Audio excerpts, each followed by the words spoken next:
আমাদেরকে সন্ধ্যা 6টার মধ্যে পূর্বের কোনো নোটিশ ছাড়া যখন হঠাৎ করে চলে যেতে বলা হয় এবং আমরা বাধ্য হয়ে যখন ক্যাম্পাস থেকে বের হয়ে যাচ্ছিলাম, তখন আমাদের শুধু একটা জিনিস মনে হচ্ছিল,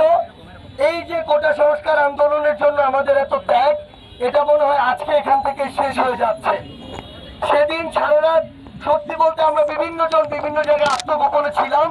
যেহেতু ক্যাম্পাসে অনেক বড় একটি ঝামেলা হয়েছে, আমরা এই ভয় ছিলাম যে কখন আমাদেরকে গুম করা হয়। সেই জায়গা থেকে তারপরের দিন ঢাকা শহর থেকে শুরু করে পুরো বাংলাদেশে আমাদের প্রাইভেট বিশ্ববিদ্যালয়ের ভাই বোনেরা যেভাবে ফাইট ব্যাক করেছে, যেভাবে তাদের যে ভাই বোনেরা আহত নিহত হয়েছে সেটিকে সামনে রেখে, মেরুদণ্ডকে সোজা রেখে, বিবেকবোধকে জাগ্রত রেখে সামনের সারিতে দাঁড়িয়ে তারপরের দিন ইতিহাসের অন্যতম সেরা একটি ফাইট ব্যাক দেখিয়েছে, সেটার জন্য আমরা পুরো বাংলাদেশ সারা জীবন তাদের প্রতি কৃতজ্ঞ থাকবে। আমি স্পেসিফিক কোন বিশ্ববিদ্যালয়ের নাম মেনশন করে বলছি না, যে যার জায়গা থেকে পেরেছে, যতটুকু পেরেছে আমরা বিশ্বাস করি এবং আমরা দেখেছি তারা তাদের সর্বোচ্চটুকু দিয়ে চেষ্টা করেছে। এবং এরপরে তাদের সাথে আমাদের পুরো ঢাকা শহর থেকে শুরু করে পুরো বাংলাদেশে বিভিন্ন স্কুল কলেজ পর্যায়ের যে ছোট ভাই বোনেরা রয়েছে, তারা যেভাবে সাপোর্ট দিয়ে গিয়েছে বলে ওই ফ্যাসিস্ট স্বৈরাচার সরকার আমাদেরকে ভয় পেয়েছে এবং গদি ছেড়ে পালিয়েছে। এবং সবশেষে যখন আমাদের 8 দফা 9 দফা পেরিয়ে আমরা 1 দফায় ওই ফ্যাসিস্ট সরকারের পতনের দিকে গিয়েছি, তখন পুরো বাংলাদেশের প্রত্যেকটি ধর্মের, বর্ণের, মতের, জাতের মানুষ একসাথে রাস্তায় নেমেছিল বলে এই ছাত্র জনতার গণ অভ্যুত্থানের মাধ্যমে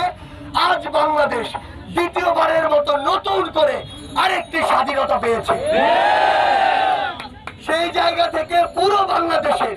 ছাত্র নাগরিকের প্রতি আমাদের এই কৃতজ্ঞতা, বরং আমরা কৃতজ্ঞতা জানাতে চাই না এই কারণে, কারণ এটি আসলে আমাদের সবার অর্জন।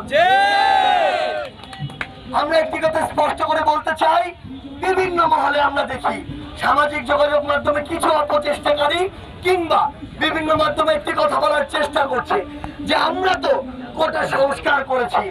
আমরা তো আমাদের যে স্বৈরাচার ফ্যাসিস্টের পতন সেটি ঘটিয়েছি, তাহলে এখনো কেন আমরা রাজপথে? আমরা তাদের উদ্দেশ্যে স্পষ্ট করে বলতে চাই, ওই যে শয়তানরা যারা এই দেশকে 16 বছর ধরে শাসন ও শোষণ করেছে, তারা এখনো ছাত্র জনতার অভ্যুত্থানের বিরুদ্ধে আরেকটি পাল্টা অভ্যুত্থান ঘটানোর জন্য নীল নকশা করছে। সেই জায়গা থেকে আমাদের যখন মনে হবে যে নীল নকশা বাস্তবায়নের চেষ্টা করা হচ্ছে পুরো দেশের ছাত্র জনতা, তখনই সেদিনই সে সময় আবার রাস্তায় নামবে আমাদের এই গণ অভ্যুত্থানকে করার জন্য। অর্থাৎ